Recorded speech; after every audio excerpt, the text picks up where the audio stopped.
you able to understand that? We lost you in the middle of what you were saying. I said I will come in at the end if anything I have is not answered by your questions. Got it.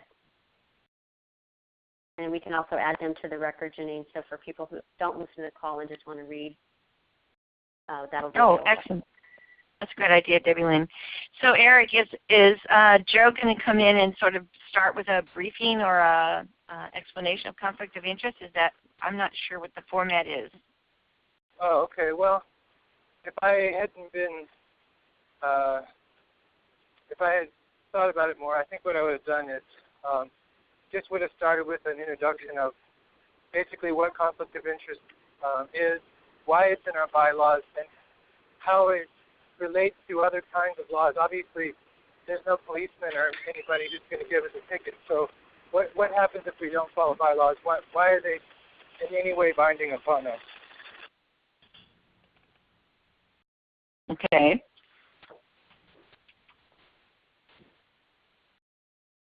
Any other questions for Eric before our guest calls in? Eric, are we supposed to call Joe to add him to the call, or is he calling in? Oh, I gave him his own call-in number and PIN. He's coming down from Philadelphia. But I'll give you an example. When I was in the middle of that hospital controversy, they started putting corporate police on me.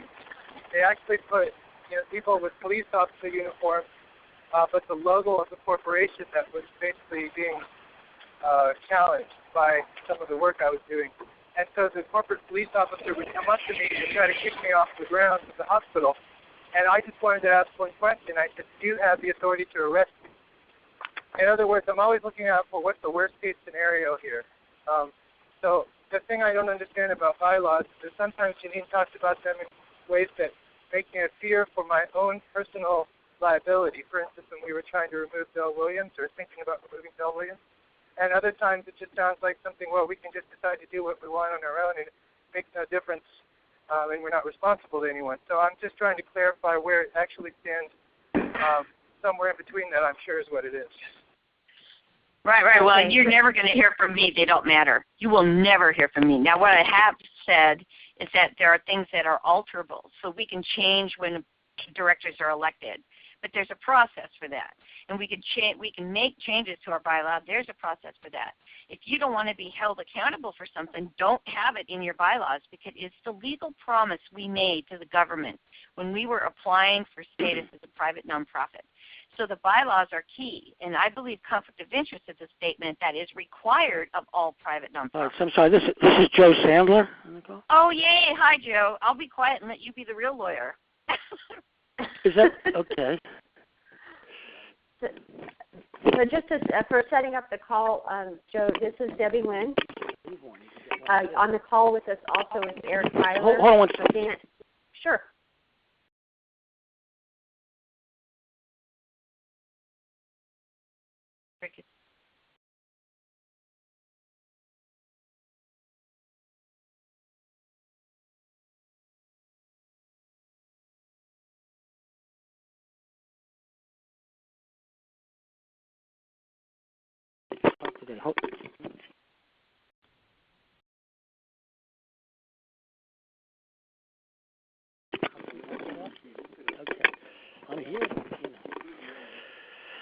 Okay. Is Eric on or?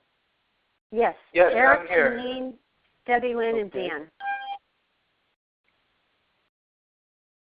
So, Eric, would you voice the concern that you just voiced to us, since that's like your intent in calling this meeting about the bylaws? Okay. And then we can go into some other questions that we have. Right. Okay. Well, over the course of the past 3 months, as I've tried to guide the board through this process of determining if there's a conflict of interest with regard to this specific partnership with Viridian, at different times I've told myself, well, maybe it doesn't matter. And at different times I've told myself, no, it does matter. And tremendous amount of resistance was put up to sort of dissuade me from pursuing this. which actually Eric? made me think. Yes. Eric, I was actually talking about the question you just asked us about about the bylaws. When do we need to follow them, and when are they merely suggestions? Because that seemed to be like your real concern. Yes. Well, so ultimately, this would have been my first question, and that is, and Jeanene kind of answered it well just now, but my question is, what the bylaws represent to us, and what's the worst thing that could happen if we don't follow them? Are they as binding as a traffic law or an immigration law, or somewhere below that? Well, the bylaws are binding on the organization. It's considered hold on a second, let me get this.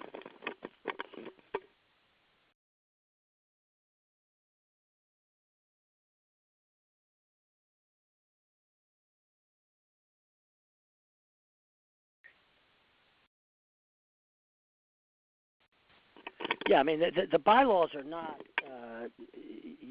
suggestions or volunteer. It's considered, essentially a contract among the members as to how the organization is going to be, or be governed, and it's ultimately, legally enforceable. It's an organization. Now, you have a self-perpetuating board. Well, no, you don't have a self-perpetuating board. The members elect the board. Basically, the directors who are duly elected can amend the bylaws if they don't like the bylaws, but whatever bylaws are in place at the time are binding on the organization and its officers and directors. Okay, thank you. So I think the other people on the call, Debilyn, Dan, and Jeanene, might have questions for you with this specific case. Okay. Okay, so this is Jeanene, and I'm not clear, Eric. I sort of felt like I had a grip on this, and what was happening or what wasn't happening or what should have happened in January that you're trying to have happen now, and all this other frosting on the cake. I want to be sure that your questions are asked and answered today. And in the process of your questions being asked and answered, I'm sure that the rest of us will be able to chime in or request clarification or whatever. Way down at the bottom of a document that we have, I cut and paste into the document my questions about our specific conflict of interest policy, and they're in red, embedded in the bylaw statement. And so, I can go through those and read those. So I'm happy to do that, but I'm not sure what direction you went to the trouble to get Joe here, and you went to the trouble to get us on a call. So there must be something you're trying to specifically accomplish. Okay, well, I've got 12 questions. I can just go through them, and you can do yours at the end. How about that? Great. Okay, so Joe, have you read Cameron Kruger's disclosure statement, and what is your legal opinion of that? Hold on a second. This is... Okay, let me see if this will open again.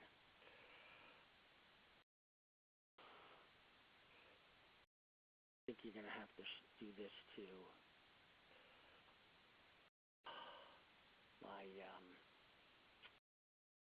Here we go. Okay, this will work.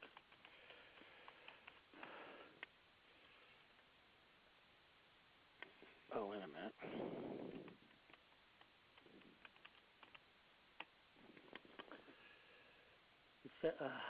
I think you can't. I can't access it because you got to send it to my Gmail account. Oh, I see. Can you call out the email that would be best for you, and one of us will be able to. Yeah. So I'm on the document right now. Which is the Gmail account I need to use? If you can send it, you can send that document to just Joe Sandler 20, all small letters at. Oh no, that's not it. No, I'm sorry. It's BALTO boy, Balto boy 1115 at gmail.com. Balto boy 115 at gmail.com. Yes. Okay, it's being sent now. 1115 at gmail.com. Okay. Oh, I didn't do enough ones. Hold on.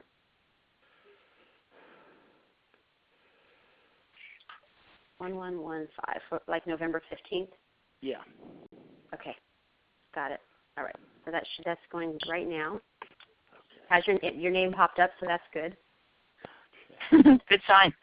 It's a good sign. And this is what I just sent you the link on is our conflict of interest questions. I'm actually starting to do, I'm typing in Eric's as we're on the call with your answers, and then Jeanene, is Cameron's link in here? It's in the docs. It's not in there, but you want me to put it in the doc? Yeah, that's what I was thinking, because I don't have that one. Okay. Oh, that's right, you don't. All right, I have what you just sent, this conflict of interest questions. Yes. Okay. Yeah, I would just say, the bylaws, you have to follow the bylaws to the letter. They are binding. They're not merely a suggestion. The Cameron COI statement, that is, okay. So we're about to paste in a link to that statement. Okay. Right. Now I'm going to try to make it available to anyone who has the link. See, there's the rub, isn't it? It's not going to be available to him. So, and I'm not the owner, so I can't change it. Okay. I can't change it. You can go to it. Cameron has to. I'm going to ask Cameron. Okay. I got it. Well, what I'm going to do is I can cut and paste it into here. Okay, paste it in. I'm going to That's paste it in. probably a better solution. Because, who knows if we'd reach Cameron or not. Okay, so there it is. You guys, I just want to point to the fact that this is a document that Cameron submitted to the board in confidence. And so I guess what we're doing here is agreeing to share this with the attorney. But it's a little awkward for me to have done that without having Cameron know. And until this disclosure is accepted or until we've done something with it, it's not really public record. So I just hope you want to appreciate the sensitivity of this. So Debilyn, can you read it, or do you want me to cut and paste it? I already opened it and cut and pasted into the document. So Joe, right below where your cursor is. Got it. I see it. Thank you. Cameron COI statement, acknowledgement of conflict of interest policy. Okay. Mm-hmm. My comments didn't come with it. No, they did not. Well, maybe you could characterize your comments. What he just acknowledged it, right? Oh, I see. Exactly. Oh, I see. In fact, he's reasoned as okay. Let me see what he said. Okay. Father does stand to gain a benefit in the business model. Okay. All right. This is done.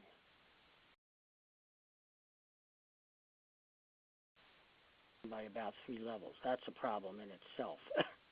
This director himself is above, would be above coffee party in this pyramid scheme.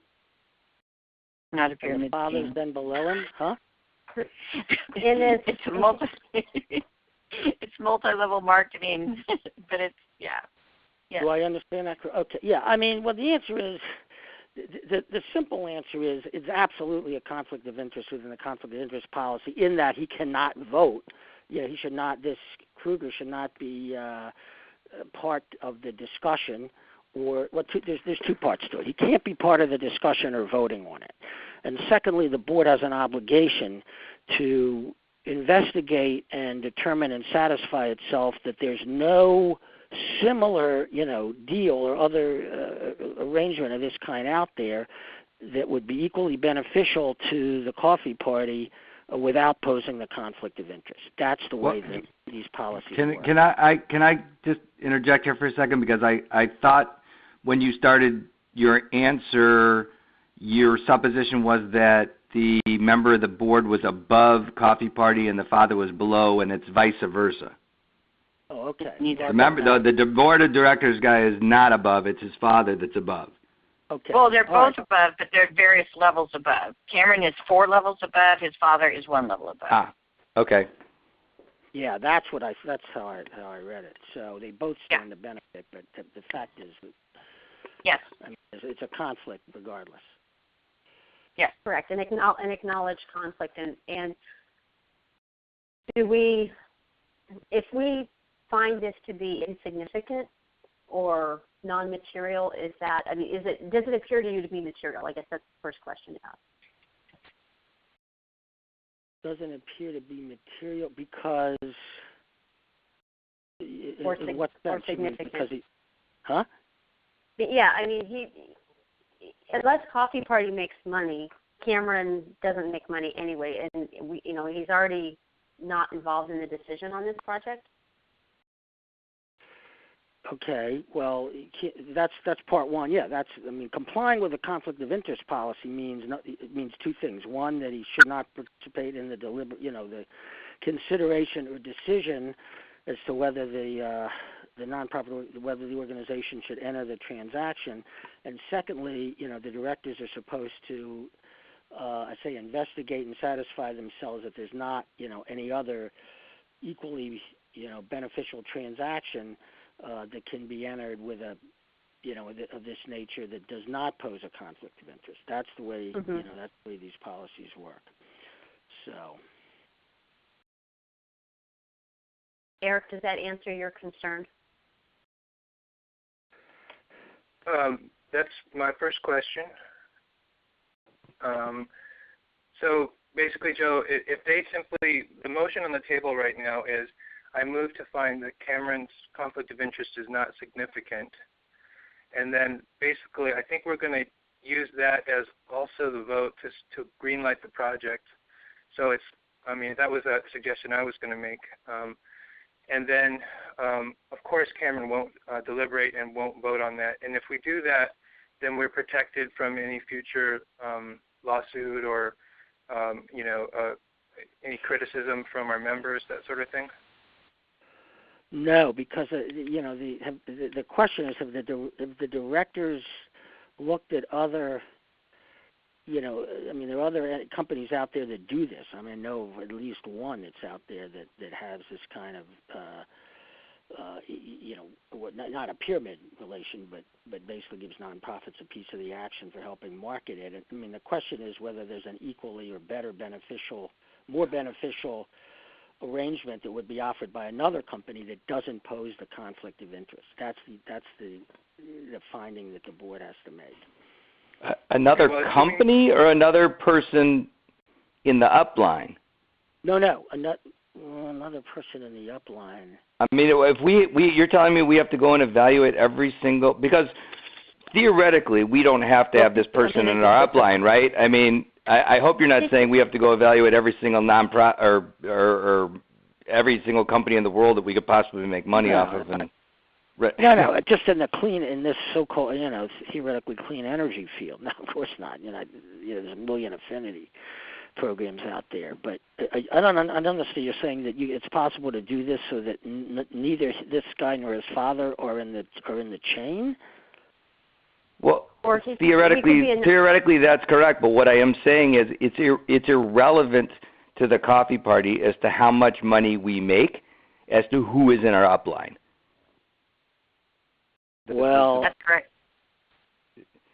Yeah, but that's not what the conflict of interest policy is about. That the question of whether you're giving it to this company rather than some other company, or even entering some other kind of transaction because of this person's position with the organization. That's what the issue is about. It's not that it's not the idea that, well, he doesn't make any money unless you make money. Yeah, but the question is whether you would be entering this transaction at all, which is for their benefit. And is there another? So if you're going to get into this, is there another of the two or three other clean energy companies that do this, enter these kinds of transactions with nonprofit organizations? Is there another that's equally beneficial that doesn't create the conflict of interest? Okay, and if the answer to that question would be no, then you could determine. Then the board could, with those determinations, and the board could say, notwithstanding the conflict of interest, this is in the best interest of the organization. Joe, would another option be for Cameron to resign from the board? Yeah. I mean, if he was not an officer or director, at the time that it happened, that would remove a conflict of interest. Yeah. Mhm. At the time the decision was made. Oh, Cameron is here. Cameron, go ahead. Yeah, I just wanted to check in. So I don't know what I've missed. I was on a call with my business partners and stuff that I had to handle. I'm sorry I'm late here. I just want to get a little bit of this recap. So, yeah, please enlighten me. I'll keep following in on this. Just read the document, Cam. We don't have to start. Will do. Roger. Okay, well, let's just assume that we're going to be willing to say that there's no other opportunity as advantageous. Here's my next question. We did actually seek legal counsel, but it was in an interesting scenario. It was during a Viridian planning call with members of their executive team and legal team, and we asked them if there's conflict of interest problem typically when they do this. And what they said was, well, let's say a church pastor wants to bring his church along. Hold on one second. He puts himself above the line of the network marketing thing.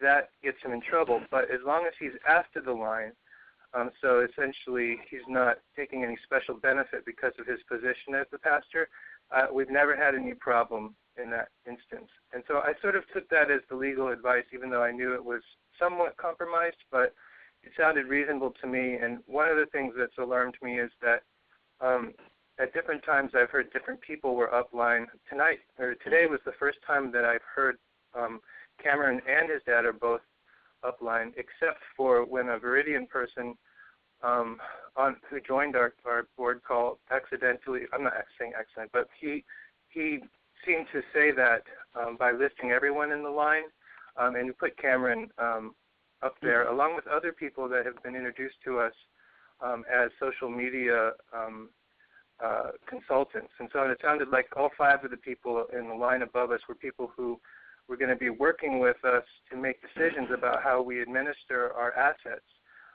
And, of course, there would be an interest in getting as much exposure as possible for this money-making deal for all 4 or 5 of those people. I think it's 4, actually. 3, actually. The social media guys and Cameron, they have as much interest as possible in wanting to basically squeeze the stone dry to, they could potentially have that interest. Of course, they also have the interest in the coffee party's reputation and its relationship to its members. But my concern was sort of after the deal is made, then there's this existing conflict of interest in every choice that's made in terms of how often do we send an email blast to them, how often do we post it on our Facebook page, how often do we tweet.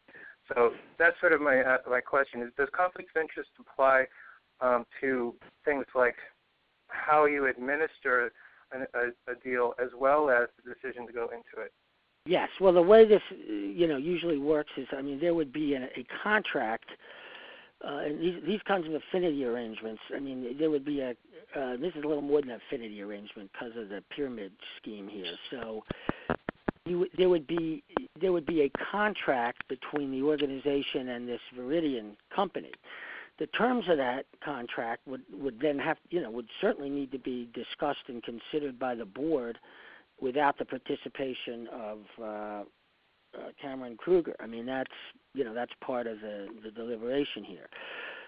The key things that you would want to be sure of, first, the things I can suggest is from experience in terms of checking this whole thing out. But in terms of with respect to the terms of the contract, the most important thing is that there are 2 important things.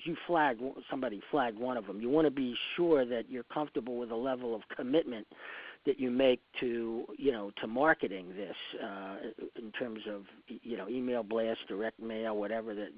Number 2, you want to make sure that the company bears the costs of whatever marketing there is, not the coffee party.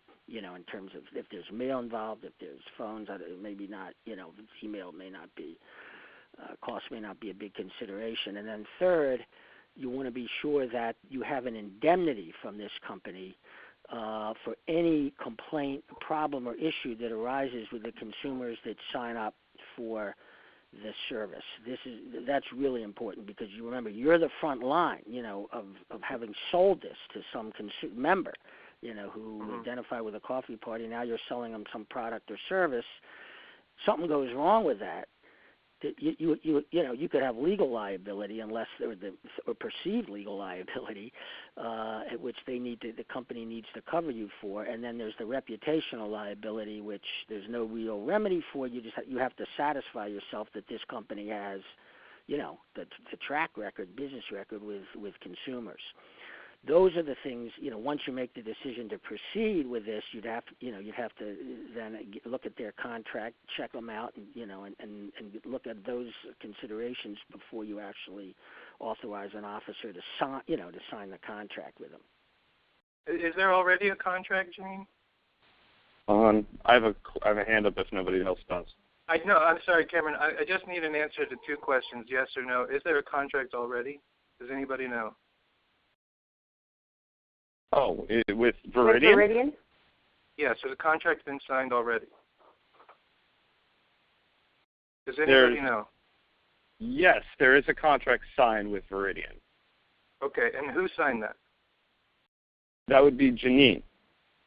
Okay. And it's not a contract. It's a participation within the actual program. Continue. Okay. Has the board seen the contract? No. So listen, you guys, I was explaining this. I'm sorry. Okay. I have one more question, Okay. Jeanene. Does the contract offer us indemnity, as Joe just described, to protect us if something goes wrong with one of the people that we persuade to get this service? Yes. Yes, because we're not providing any service, Eric.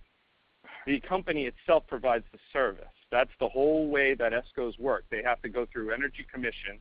They have to go through the Electricity and the Natural Gas Commission. They have to get certified within the states of which they are located. We are at a position where we are a 1099 contractor, not legally able to represent them from the perspective of providing the service. But that doesn't matter to the consumer. Can still come after you for misrepresenting. You marketed this. Hold on. There's a protocol with how we do these, and forgive me for interrupting you. I need to ask a couple of questions before anything gets started here.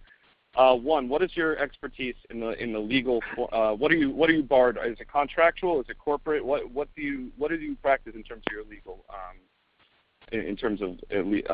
your legal practice? What do you represent yourself? Yeah. Yeah.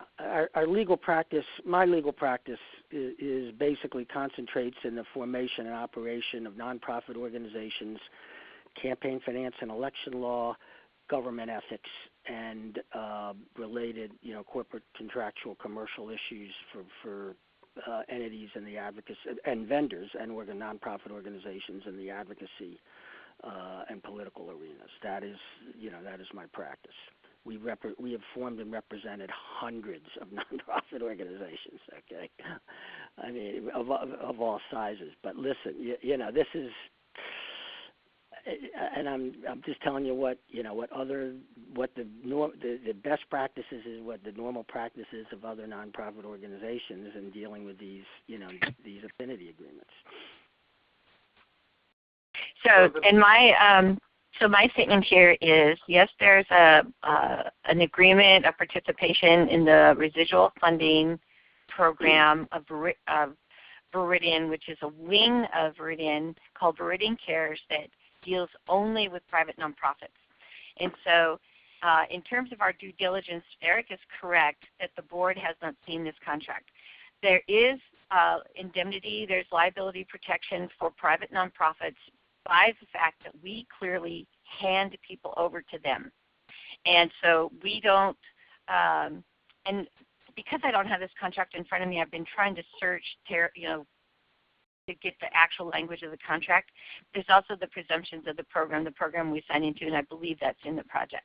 And so this was designed specifically so that private nonprofits would have the ability to, as you just said about some other good energy group or green energy group, basically benefit by exposing their membership to this utility opportunity. That's it for us. That's it. And I appreciate Eric's level of concern here. And so I've and I appreciate people getting involved because, frankly, I felt like the Lone Ranger in managing this liability issue. So a lot of this is very confirming to me. The other thing that I know, Cameron, you're listening, and if you could send me a copy of the contract, that would be great because for some reason when I search my records on the digital records, I don't find it. So, Eric, tell me the next question. Sure. Okay. Well, it was actually just part of the question I asked before. Is there any reason why Viridian's lawyer advised us to put our interested parties either on the board of directors or related to them below the line of financial benefit, not above the line where we come in? Do you know why, Joe? I'm assuming that they, because if you're below the line, you don't actually directly benefit from the organization's marketing efforts. You are benefiting them. If you're above the line, you benefit from the organization's efforts, and that's what creates the conflict. So in that regard, I agree with the advice whoever from Viridian, provided. That makes sense. And that's the situation we have here. We have the individual director and his father both above the line, right? Correct? Right. It changes every time I hear it, honestly, but that's the one for today. Okay, my next question is, there was this term introduced on this board called failure to act, and it had to do with a former member of our board who had made a threat to contact the employer of another board member.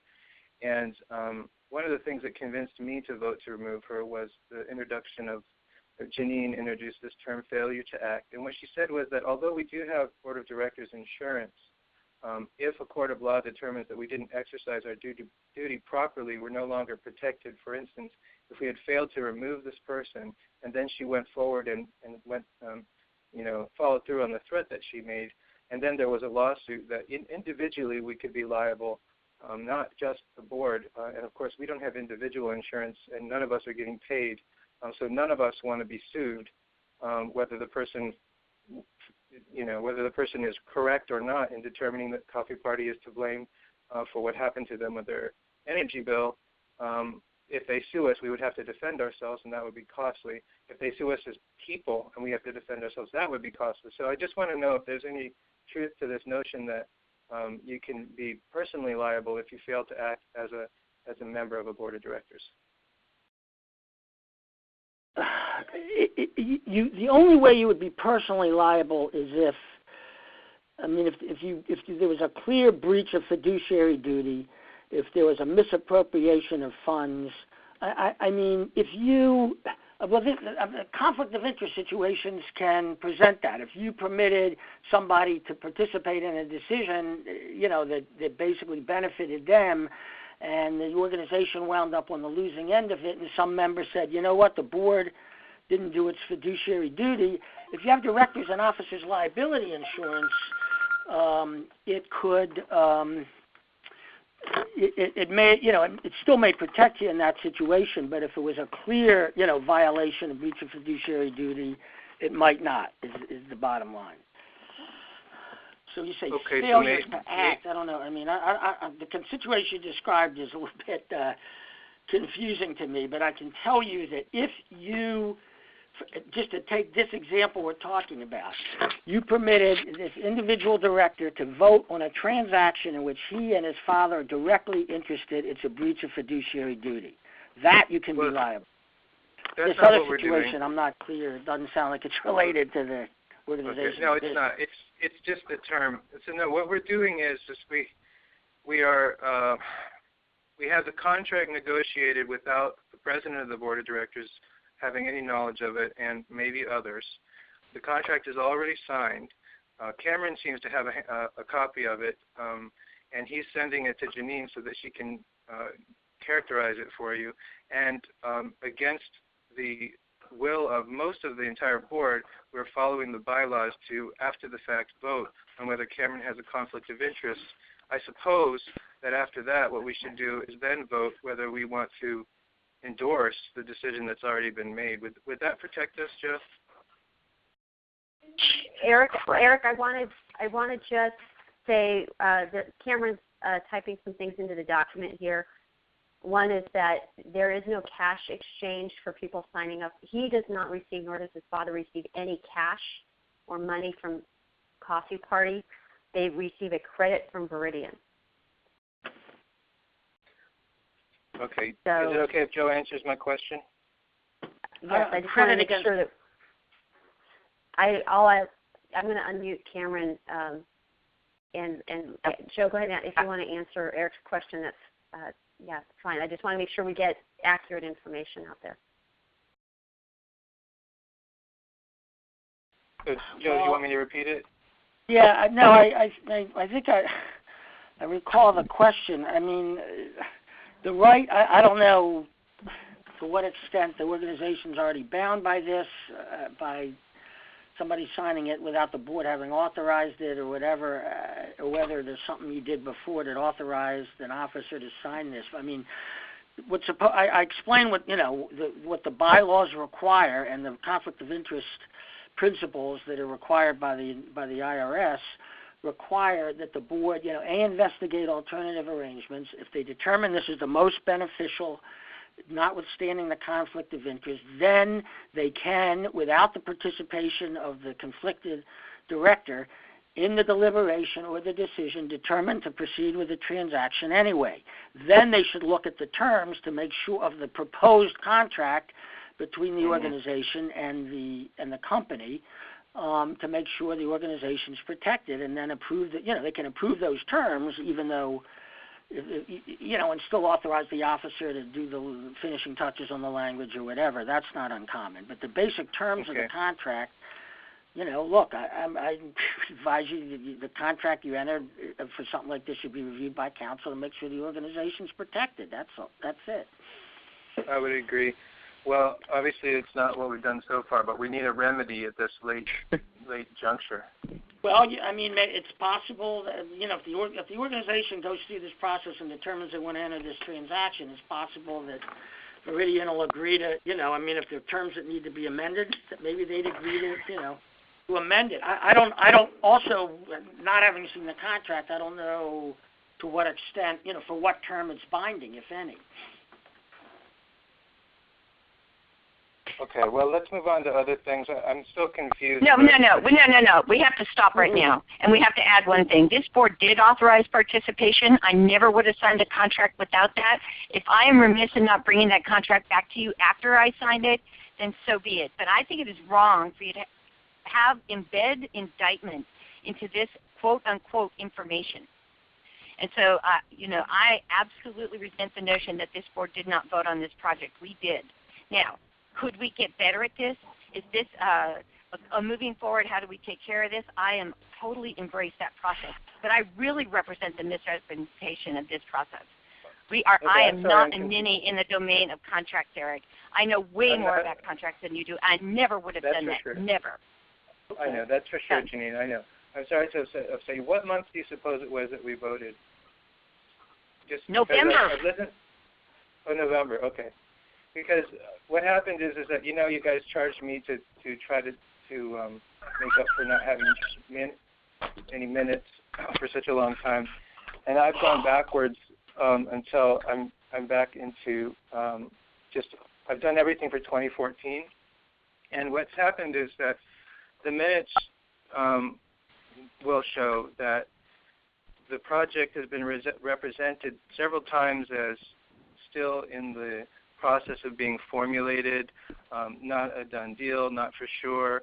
Let's vote on it later when it's more formulated. And so that's why I came to understand that whatever vote might have happened in November was more like an authorization for Cameron to begin pursuing this so that he could present it to us.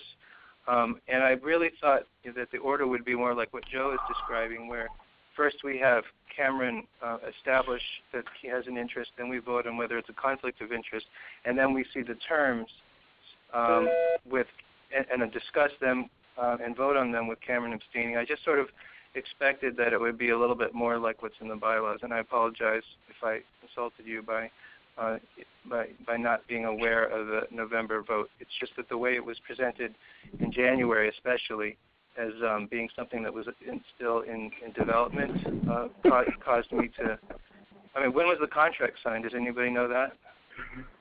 I believe November, and that's unfortunately my office has moved since then, and not all of my files are unpacked. So it's just not at my fingertips because it's still in the box.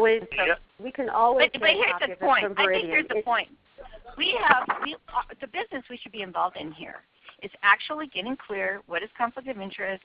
How does that compare? I think these indictments are unimportant. And okay, frankly, I apologize. I withdraw. I withdraw them. I'm sorry.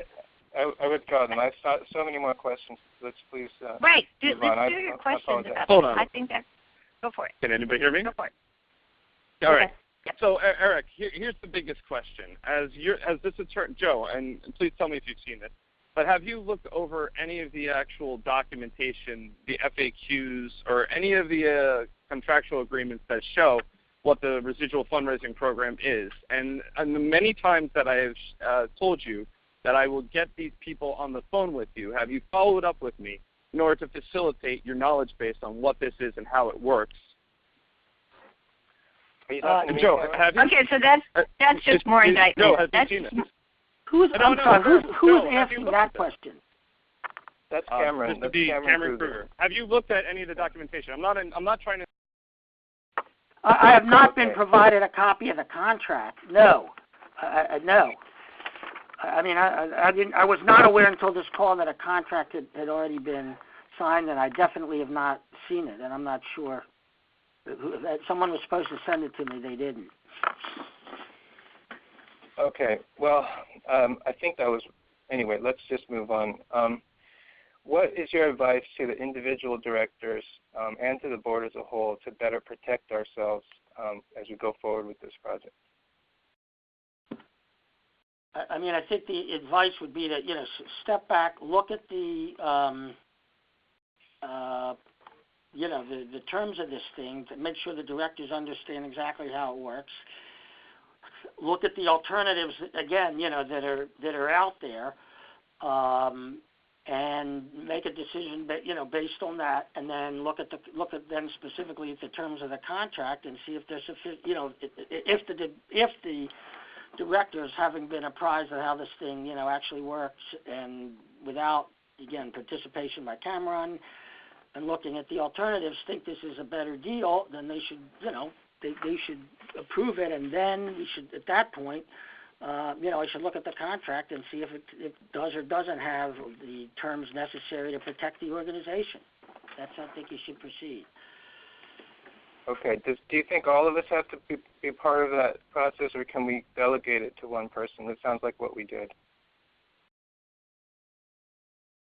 I mean, in terms of delegating to one person other than Cameron to investigate it and explain it to the board, sure, that's fine. Okay. Well, we've done that already. So here's a question. I know that you've been involved with mostly progressive organizations, and they're involved in political advocacy. Do you find that it's actually more likely that lawsuits are launched against organizations that are perceived as having a political impact, not necessarily because we did anything wrong, but just to basically make trouble for us, force us to incur the legal fees and that sort of thing? Does that happen in the 501c3, 501c4 world? No, sometimes. I mean, it's, it depends. I mean, different groups have different, different kind of visibility. There's all kinds of different organizations that, and I mean, I think that the risk of sort of harassment lawsuits also depends on how politically active they are and how publicly, well known they become. Mm-hmm. Yeah. One of my concerns is that the best case scenario here is that we bring in a whole bunch of money, and we've been talking about being able to have influence on our primary goal, which is money in politics. And of course, there's a lot of money, as you know, being spent on our elections right now by outside groups. So we would really have to bring in a lot of customers in order to be, going toe-to-toe with the Koch brothers or those type of figures. So the problem is that the broader our success is, the deeper our success is, also the more likely it is that that something will go wrong with somebody's bill, and there are many cases that have been reported in complaints to the Better Business Bureau where the rates go up suddenly and that sort of thing, or just for some reason they're unhappy, or worse, not worse, but or maybe that they just decide. Okay, Eric, yes, I'm sorry. This is stuff that hasn't happened since 2012, and the company handles those complaints, not us. Okay. So it sounds like we're pretty much indemnified because it says so in the contract. So is that right? We really don't have to worry about being sued? You mean? Oh, I'm asking Joe. If you're talking, I was going to say, I thought Joe would answer that. And okay. But sued because someone felt that something was misrepresented to them, we can't be because we don't represent it to them. We connect them to Viridian. They come through our portal to Viridian. Viridian handles all promises, all statements of facts, all interaction with people who are interested in becoming their clients are handled by them. And so we have made no false promise, and that's why we have had legal review of everything that we've considered using as promotional material, because we want to be sure that we don't create liability for ourselves that does not exist in the RFP program as it's designed. So when we talk about working with Viridian compliance, we're talking about working with the guys that say, you can't say that, we say that. See what I'm saying? And so as long as we operate within their guidelines, and from a liability point of view, I think we're okay. But the other piece, and I consider this who we are in the matter, we're trying to do our due diligence in terms of never making promises we can't keep, making sure all references are credible, checking out, like we checked out the Better Business Bureau complaints. So we, of course, have an obligation to say, if people trust us enough to click on an icon to check out Viridian, that we've done our homework. And as a matter of fact, one of the docs that you've been sent to review says, hey, this could sound too good to be true, but here's what we took a look and here's what we found. And it itemizes a few things. It says our due diligence. And so we would have to transfer liability to ourselves. It is not inherently there. And so, Joe, you could probably speak more clearly to that. I mean, I'd have to see I can't really speak to it without seeing the contract and without seeing. Yeah, we need to send you the contract. I get that. I apologize for putting you on the spot. Okay. Joe, is there any scenario under which Viridian could sue Coffee Party if there's a lot of exposure for this and it ends up leading to exposure of some of their business practices or who their parent company is, things that they might not want the public to know? No, I mean the only basis they would have to sue you is if you breached the. You decided, well, we want to use it. There's only so many emails we can send, and we're obligated to send 6, and we really want to use 3 of them for some other campaign, and they could claim breach of contract, whether they have any. I mean, again, I have no idea what their experience has been with other organizations. In theory, they could sue you for breach of contract for that. It doesn't seem likely that they would, but that's the only thing they could. Okay, great. What do you say? That if you had a problem with them and then criticized them publicly or whatever. Well, actually, I think all the directors are concerned that we're going to end up being criticized by our members for this, and then the resulting. It's going to be sort of an intriguing story for journalists, right? And so it may Eric, give them more exposure. I'm sorry, Eric, I got to stop you. This is about the 10th time on this phone call you have just made a blanket statement about most of the directors or all the directors are concerned. Okay, I'm not sorry. concerned in the least about this. Please try to do Sorry. it without represent your own Okay. concerns, and Yes, that's thank it, you. please. Okay, I'm sorry. No one is concerned but me, but I do think that this is something that our members may not be happy with, and I just wonder if the additional exposure that Viridian receives because of that would cause them to be unhappy with us, and they could do something to us as a result. But you say no, right, Joe? That's not likely. I mean, Viridian wouldn't come after you unless couldn't have a basis coming after you unless you breached your agreement with them, probably. I mean, right. Yeah. So we all have to look at that, obviously. Jeanene, does it have any promise of a certain number of email blasts or anything like that? There's absolutely no promise of marketing efforts of any kind. Okay, cool. Well, so we're in the clear there. Okay, Yep. Getting toward the end.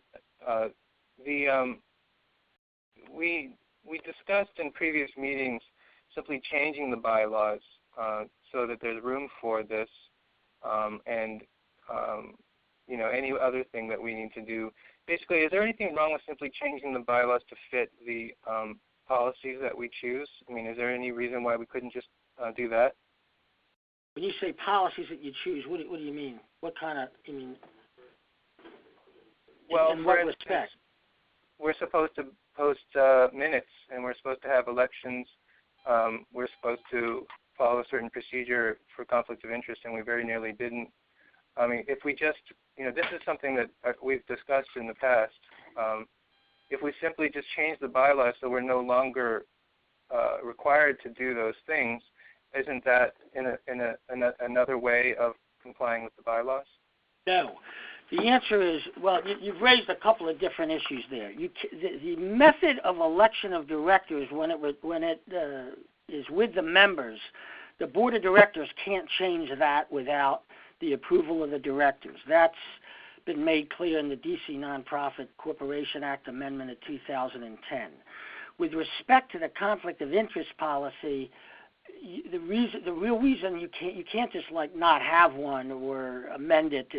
Then the reason for that is that you would open yourself up both to the Internal Revenue Service raising questions about self-dealing and potential liability from that side, and also liability to your membership.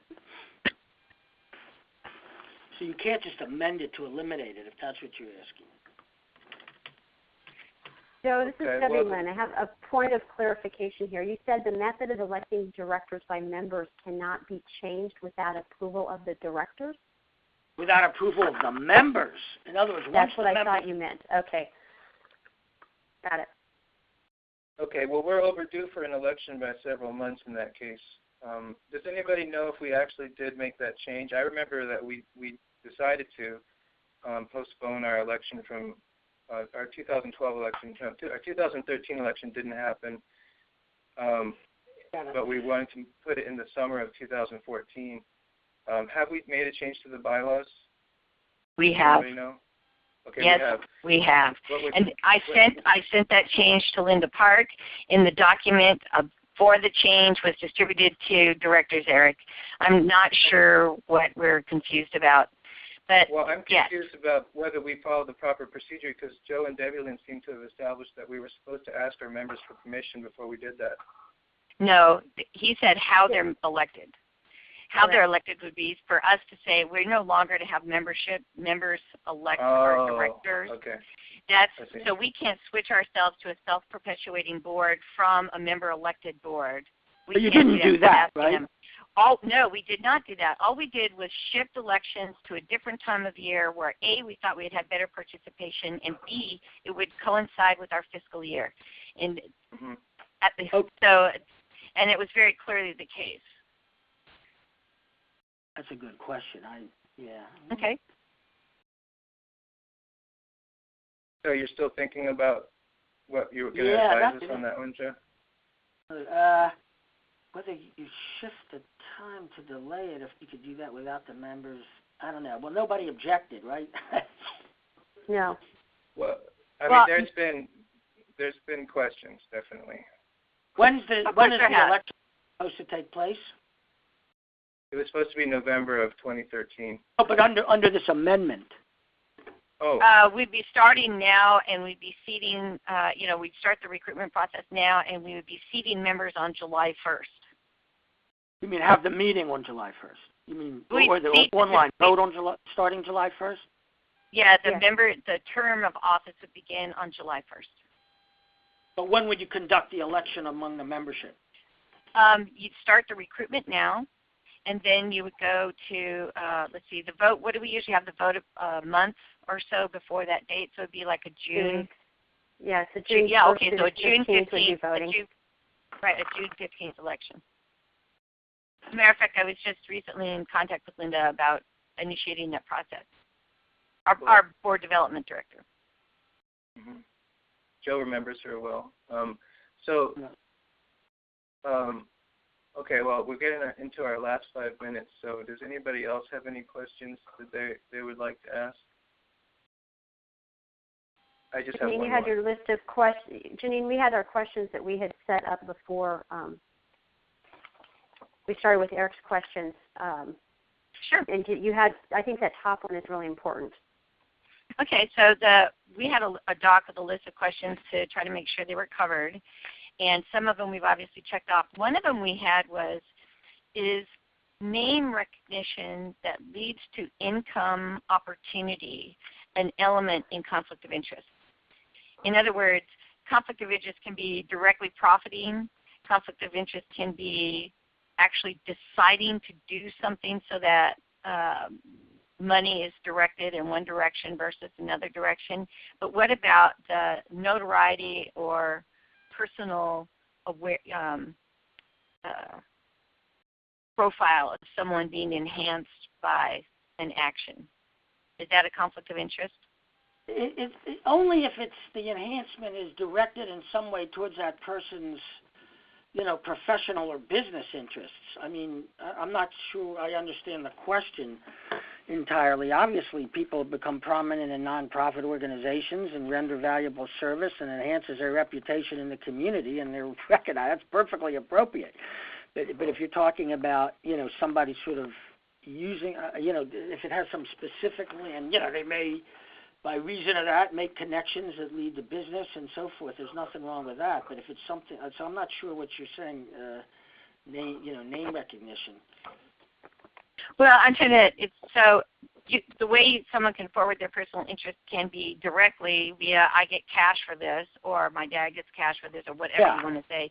Or there can be indirect. Can it be indirect, like one thing Eric's been concerned about is that somebody's radio show gets listenership because of their participation on Coffee Party. Another one might be somebody gets paid speaking engagements because they get paid speaking engagements because of their recognition through Coffee Party that don't come through Coffee Party. And so that would, if they get it because they're they're not supposed to use their name or position with Coffee Party to do that. But if someone's become well known because of their work through Coffee Party, and as a result of that is asking for paid speaking engagements, because if they're doing it as a representative of Coffee Party, it's like we're inviting you as a as the president or the chairman or whatever of Coffee Party and paying them for that. That money should go to the organization. But if it's somebody that became well known, and I mean it's not just as part of their background, and now they're doing speaking engagements on some, not in their capacity as a Coffee Party officer. I mean that's not a conflict. That's common. Excellent. I'm scanning here quickly. I mean, in terms of you say radio show. I mean, there's if somebody, if Coffee Party promotes somebody's radio show, and that somebody is a director, and they sell advertising on that show and keep the money personally, that could be a conflict. Okay. Well, that's another issue. We that's a whole other one. But it's nowhere. Yeah, but we have a lawyer here today. We have a lawyer. I just Yeah. want generic info, Eric, because cool. we actually Okay. have. We're blessed with a real attorney. So, but it's sort of part of it is we'll have plenty of opportunities in the future to deal with conflict of interest. And, I'm not under the illusion that we'll do it perfectly every time or that we won't grow. We won't learn something more every time we take this on. And so that was just one of the questions I had. I'm looking at the other questions, people. Thank you, Jeanene. I'm glad you asked that. We do have to deal with that one too. Sure. So let's see. I don't see any other. Oh, I did want to bring up this one thing, and we sort of brushed over it earlier, Joe. But I think the Viridian guys, the Viridian legal people, said that they preferred anyone, a principal of the corporation, to be below the corporation rather than above the corporation, and we sort of went through that. But they also thought that if there were separation, that it would, because it's actually functionally an appearance of conflict of interest as opposed to a promise of reward. And so, but because we go Cameron, Lindsay, Chris, Richard, then Coffee Party, they felt like that was appropriate level of separation, just given that so I don't know if you ever actually directly commented on that, because I was informed by Viridian Legal about this, and I'm wondering if you really disagree with that. I mean, I felt I'd done my job by knowing it. What you did is, I don't understand here, because basically what's in this document, what you did was contrary to their advice. No, it was. This was what the truth was, and I said, this is what's happened. Is there a conflict of interest here that we need to deal with? And they said there might be an appearance of conflict of interest, but when Cameron, here I'm going to add, Cameron is a board member, Lindsay is not, Chris is not, Richard is Cam's dad and a member of Coffee Party, but he has no link. And then there's Coffee Party. And they said the appearance of conflict of interest would be mitigated by the fact that there's 4 levels of separation between Cameron. And Cameron, of course, offered to step down from the board if hold on one second. There was a problem with this. I mean, this is sort of a practical. Go ahead. Hold on one second. Sure. And I'm asking this in a practical problem-solving kind of way, because our level of understanding of conflict of interest came after the truth of the line of sponsorship. And maybe that he said, hold on one second, because he had to run and do something. Okay. Is the beeping I'm hearing just me, or is it something on our call? I think it tells us we're on hold, actually. Okay. It tells us. I'm looking at my phone trying to figure out what's so beeping. I in the 4 levels of separate, I don't understand how that's. It's still because it dilutes the amount of benefit or whatever. I don't.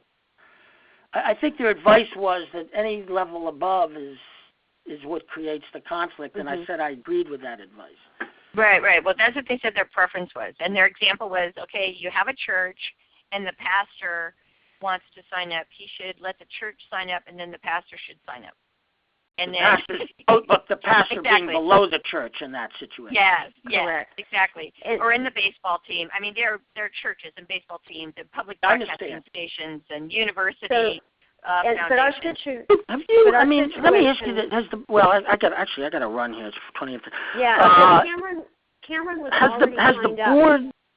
Does the board have information about these other organizations, the extent to which they have, what their experience has been with this Viridian multi-level marketing system? Our research on that front was slow, and so I've composed a doc now that's got 20 organizations, and we're planning now to actually contact them and see what happened. That would be that is an excellent idea. I mean, that's part of the due diligence you should do. Did they make money? Were there problems? Did they really make money off? You got 20. I mean, that would be huge. That'd be great. Obviously, 10 would be good.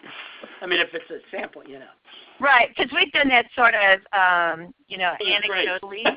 We've done that anecdotally before, had contact with people, and I realized this needed to actually be a verifiable project, and so I launched that about a week ago to say, okay, we're going to go to these people And I also did a huge search for live links. In other words, you could have a website, if you did a search, you search like 20 different ways for private nonprofits who participate in Viridian Cares, and then I went to those sites and checked the links, because if the links were still live, they were still participating, right? And I didn't find anybody with broken links. So I don't know if that's not definitive, but it's a good sign to me that this project should continue. And I want to thank you very much for your time. Sure. And again, I think no problem. Okay. And then I assume, Eric, or someone will let me know if there are additional questions. You got it. Yes, we will. Hey, take care. Thank you so much, Joe. We appreciate it. Thanks, Joe. All right, he's gone.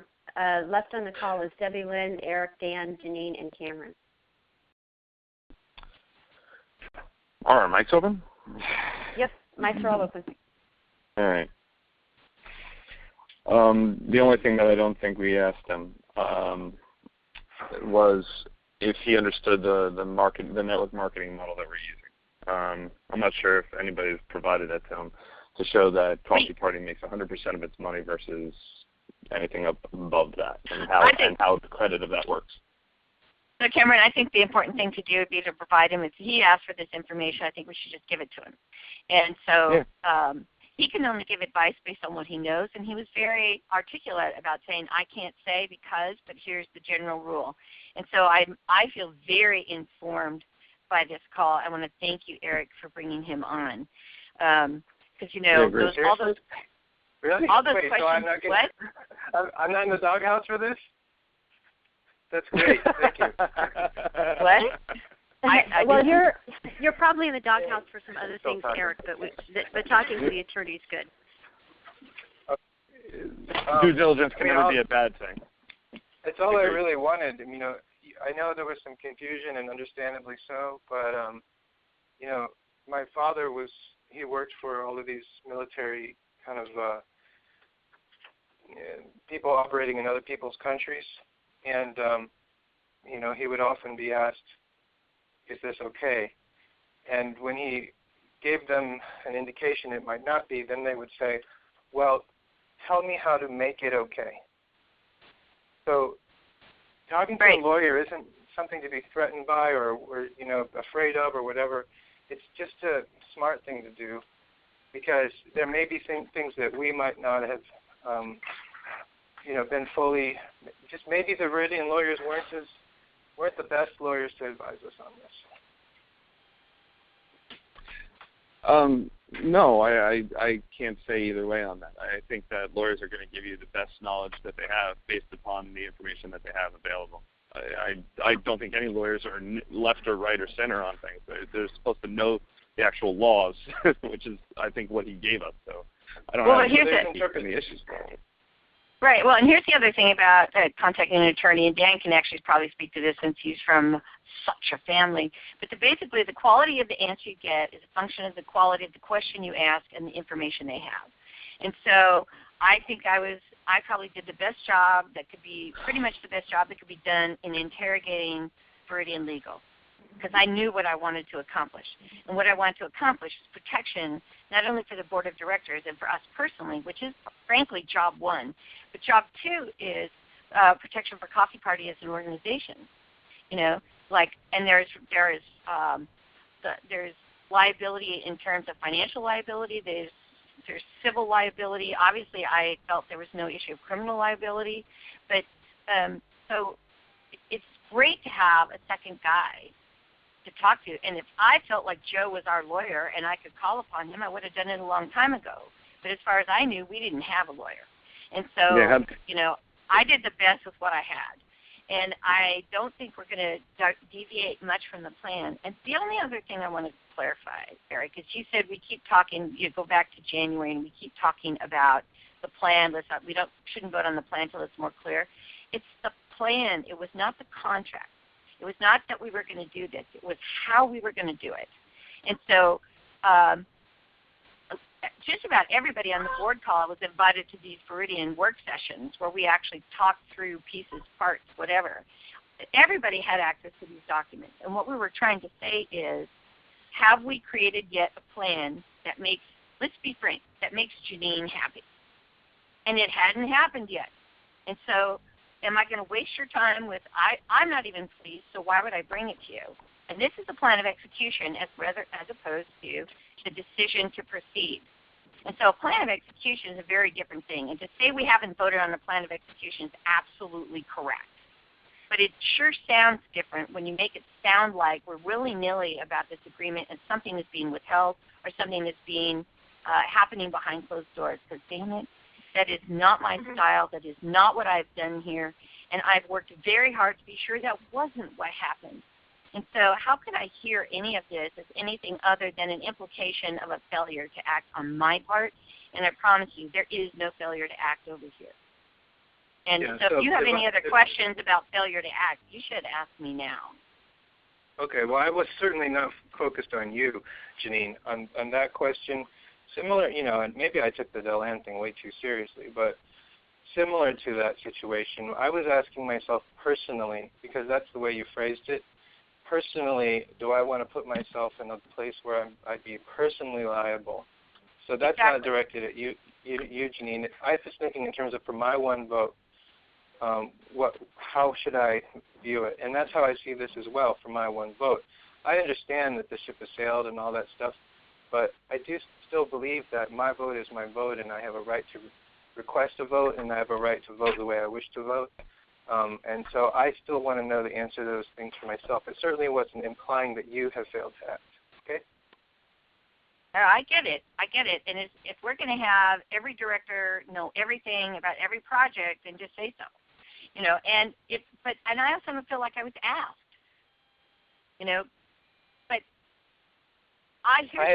But here's my issue right now. And this is very personal, and I just don't get it. I feel like you showed up late for the party and you fired the band. It's like, is this really necessary so that your personal vote? I mean, if I was taking on an issue like this, Eric, I would have more than my personal vote in mind. I'd have tanking the whole thing in mind. And frankly, if I ever feel like Coffee Party is doing something that would cause liability to individuals, the board, or to the organization, I'd go at it this way. I would take on everything because I would be trying to stop it. So what it looks like, Eric, is that you're trying to stop it. It does not look like you have a personal interest in your own vote. I'm sorry, but I could be totally misinterpreting this, but that's not what it looks like. That's fine. I mean, I would be willing to look. There's room for more knives. I'm willing to take that one too. But all I'm saying is that this is the order it went for me. Okay, I liked the deal until I found out that the person who was going to be our social media leader was going to be in the scheme above us, okay? And so I complained about that to Cameron, and he said, oh, don't worry, I'll put my father there. And so I said, well, that is not how that went down. I love it, but that's not how it really went, Eric. I'm sorry for mischaracterizing that. Okay, I'm sorry. Cameron, why don't you enlighten us? Sure. So the statement that was made between you, me, and Jeanene after we got off of the call with Mr. Kenny, who showed this program to you and to Jeanene to explain all of the facets of how it works, the discussion was, how do we get our social media guy in order to facilitate this without having to pay him a ridiculous amount of money? We discussed this, and we came to a conclusion that this was the best avenue of approach. When it came up that somebody did not care about that because they didn't want Coffee Party to be out, quote unquote, a lot of maybe the riches that could come from this. I looked at it and I said, who's the most trustworthy person I could put in this position so that this is not what's going to happen from the perspective of the sponsor of Coffee Party, which was the initial reason that I put my father into this position. Because out of all the people I know, whether it be somebody on this board, whether it be somebody who's a friend of mine, my father will do whatever is necessary. He's not the kind of human being on the planet that is trying to scam anything out of money. Part of the reason I was looking at this and angry about it and still to this minute I sort of am, is because you're mischaracterizing not only my character, but my father's character, and I have every personal right to feel a little bit like that. Now, granted, from a business perspective, I can understand the concern, but you're also limiting the actual things that we can do with this. You're not describing the intent, and you're characterizing the story, as you're really quite brilliant at doing, as one of a nature that is not on the up and up. And I can't allow for that to be. So please, okay. Well, I'll yield my time. I just said it in a shorter time frame, but it's exactly right. There was some time that passed before it was Cameron's father that was inserted there. The last thing I heard before today was, at least on a call that was live, was that Cameron was 3 levels below Coffee Party. Today on this call, I heard he was 3 levels above, and that's actually something, I've been listening to all the calls, so that was something that was intimated by a guy named McLaughlin or something like that who came on our. Anyway, I'm just saying that I've been confused and told different things at different times, and then I did participate, not enough, but I participated in the Viridian calls on Friday enough to hear their advice to us that we not do that at all, not have interested parties above the line at all. And now I find out we have 2, and in some senses more than 2, because our advisors, our social media advisors, also are going to have 2 interests, right? One of them is to use the Coffee Party assets to make as many sales as possible in order to improve their businesses, but the other would be what a social media advisor would naturally advise us to do, which would be to protect our brand, don't advertise too much, don't push, that kind of stuff. In fact, when I got on the phone with them, they said, we don't want to focus on this Viridian thing very much. What we would like to advise you to do is to have a campaign or an action of some kind. We noticed that you haven't had those for the last couple of years. If you have those, you'll have the credibility to then also sell. But if all you do is sell and you treat your database as nothing but a list of leads, then you're going to lose credibility. We'd like to help you avoid that. What is fundraising? No, let him finish. Go ahead, Eric. So anyway, it's not that I don't know. I know everybody's upset with me, and I definitely have to weigh each time I open my mouth if I want to receive the wrath that comes with it. But I just feel that it's my responsibility when everything is sort of not only flowing in one direction, but these very specific and not very well disguised threats are coming toward me. Each time I try to basically just finish the process that we started on January 26th, I just feel like, gosh, well, if it's this important that I be silenced, maybe it's also important that I not be. I mean, maybe there should be a counter weight there because, the other members of the board who aren't here, they know very little. So I'm really the only person who could raise these questions. And the way my father operated with the United States military was to say, this is how you change it so you can do it, okay? And I think it's perfectly obvious what Joe was telling us, how to change it so we can do it.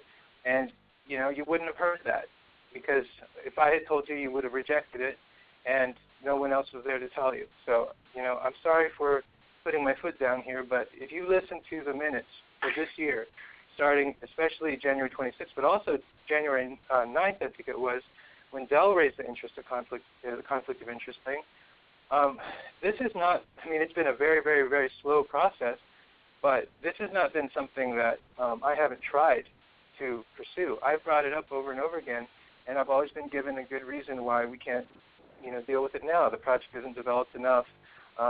People are getting upset at you.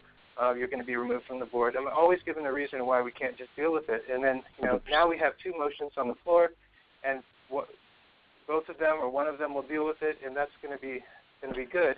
But guess what? In the process, we also got some advice on how maybe we can make this more legally sound. So I apologize. I'm willing to take all the responsibility. But really, if I had been a better president, I would have insisted that we do this all in one meeting. And I made a colossal mistake by having 2 conflict of interest issues raised on the same call because obviously one of them completely overshadowed the other, and the one that overshadowed the other is not as important. And that's my mistake. I've written to you on big marker. I take responsibility for not being a good leader on this. So thanks for taking responsibility for our incompetence. I am the president of the board of directors. I'm the president. You know, I'm listening to these calls. I'm appalled. I'm going to tell you one more confession. I'm appalled at myself listening to these calls. I think you should be. Yeah, I mean, I came onto one call on January 9th, and I said, you know, I'm filming. You can tell it sounds like I'm on drugs. I wasn't. I was just exhausted. And then about an hour later, you guys are ready to vote, and I say, I'm sorry, I was asleep. So I'm terrible. You know, I'm horrible. I should have done a better job of leading you guys on this, and I apologize. Well, can I ask just one major question about the presidency of any corporation on the planet? What is the first responsibility that a president is supposed to have of any corporation on the planet? Do you know this, Eric? No, I don't. I've just basically been the peacekeeper. No, the responsibility of the president or CEO or whatever you want to call it, the person in charge of it, is a fiscal one. It's to ensure that the soundness of the corporation is intact before anything else. Not just mission, but the actual fiscal soundness of the corporation. And it's to ensure that the shareholders in a regular corporation have their interests at heart, and it's not necessarily for employees. And unfortunately, this is an issue that we face politically. But if what you're looking at here is this facet, and you haven't done the due diligence or followed up with the organization in order to facilitate your understanding of it, which I've given plenty of opportunity for, then you're absolutely correct in your incompetence into not doing the things that you need to do as president of the organization, at least from a professional perspective. I'm sorry that I have not necessarily put it in front of you more than the amount of time. Oh, guys, we're a team. We do some things well. We do some things less well. And we need to cooperate with each other and be a contribution to each other's personal growth in the process here. And I hate it when it comes down to couched accusations and poor me statements and, you guys, we can do better than this. This is not an A-League team here, man. I am an A-League player. I'm playing on a C-League team, and I am not going to play on a C-League team anymore. These kind of conversations need to be real-time, civil, and transparent. And my angst here is that it's none of those three. That this late in the game we're having this conversation when I couldn't get it. I mean, Eric, you talk about you couldn't get people to talk about this. Holy Christ. I hung up on a couple of these calls because we couldn't get people to talk about this. Can we just be a team here and get better at this? And instead of who should we be blaming or who should fall on their sword or who should be, I mean, Eric, that you complain about wrath just floors me.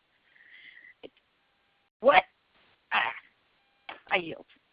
Yeah, I want to pick up on this. That any time that we, one of our signals that we might want to have for each other is that any time that we start engaging in the blame game and accusing somebody else on the board or thinking somebody else is doing something wrong, we are already in the drama triangle.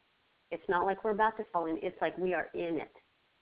And one of my goals for Coffee Party is for us to get back to giving people out there in the country things to do that are helpful towards the Coffee Party mission of reclaiming our government and stop fighting with each other.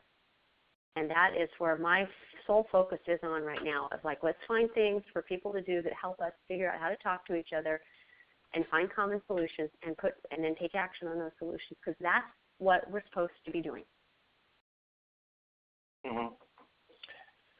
Well, Cameron, I'm sorry, and Jeanene, I'm sorry. Some of my words might have been sounding like the blame triangle, and I apologize for that. I think most of the blame is on me. You guys were only trying to do what you thought was best for the organization. You donated your time outside of the board meetings, and I wasn't able to do that. There was some miscommunication. But when I tell you from my perspective, what happened, the minutes will show that that's accurate. I asked for the vote on the 26th. We decided first there should be a form filled out, and it was filled out. The form appeared to me to acknowledge an interest and therefore require a vote on whether that interest constituted a conflict of interest. And I raised the question twice more during the next several weeks. When are we going to have this vote? And recently, in the process of asking that question, I've received several threats. They were early on. It was, let's not do it because we don't have it formulated well enough yet. And then it became, let's not do it because everybody's angry. And then it became, let's not do it because if you keep pushing this, we're going to remove you from the board. I felt incredibly isolated through all of this. And talk about learning, I have learned a lot. This has been one of the best experiences of my life, honestly, even though it's been painful because I care about you all and it hurts when you demonize me. But, I mean, in terms of how politics work and how, how things can shift, and I've learned a tremendous amount in these few weeks, especially because you guys entrusted me with the going through the process of listening to all these calls. Like, I feel like I've gotten a PhD on how these internal politics on nonprofit boards work. So I'm not saying poor me. I value and treasure this experience, and I hope I've been of service, and I apologize if I've hurt any feelings. Do we need anything else to be said on this call today? I just have to one thing. I never said don't vote on conflict of interest because there isn't a project plan. Those are two separate issues. I never said no vote on conflict of interest because there was no project plan. I don't know why you go back there, Eric. I don't know what to say in this conversation. I just feel like we're being polite and allowing sound bites of things that aren't true. Yeah. Well, Jeanene, I'll give you the minutes.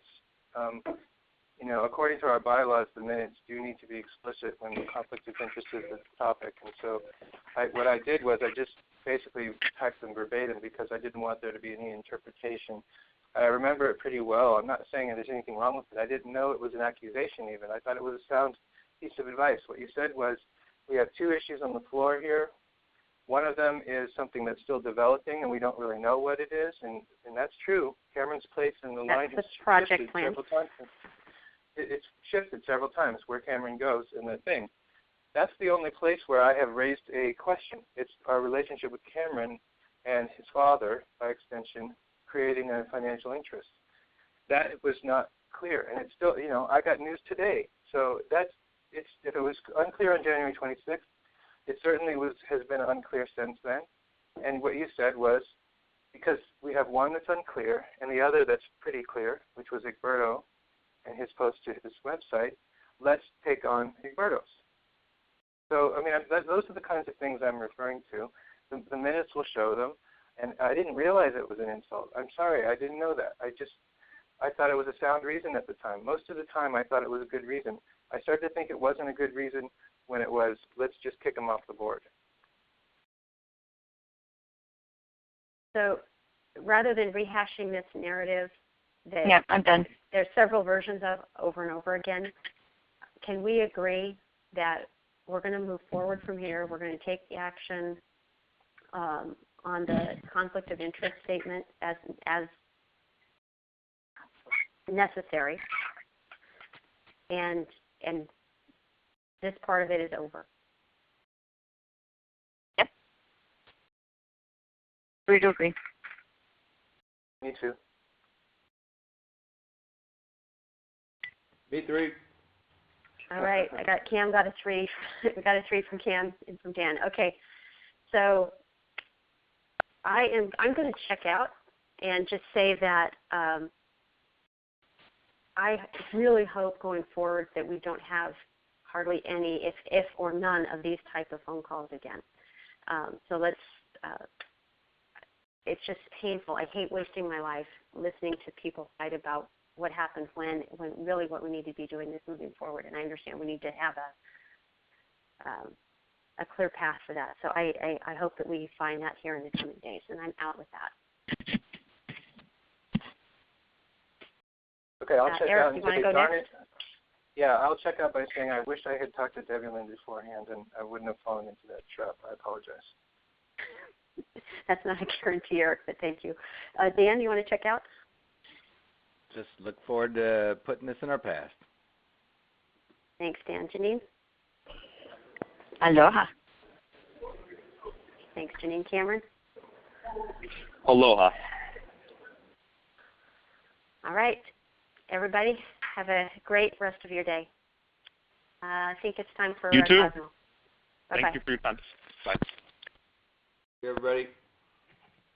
You are currently the only person in the. You are currently the only person in the. You are currently the only person in the. You are currently the only person in the. You are currently the only person in the. You are currently the only person in the. You are currently the only person in the. You are currently the only person in the. You are currently the only person in the. You are currently the only person in the. You are currently the only person in the. You are currently the only person in the. You are currently the only person in the. You are currently the only person in the. You are currently the only person in the. You are currently the only person in the. You are currently the only person in the. You are currently the only person in the. You are currently the only person in the. You are currently the only person in the. You are currently the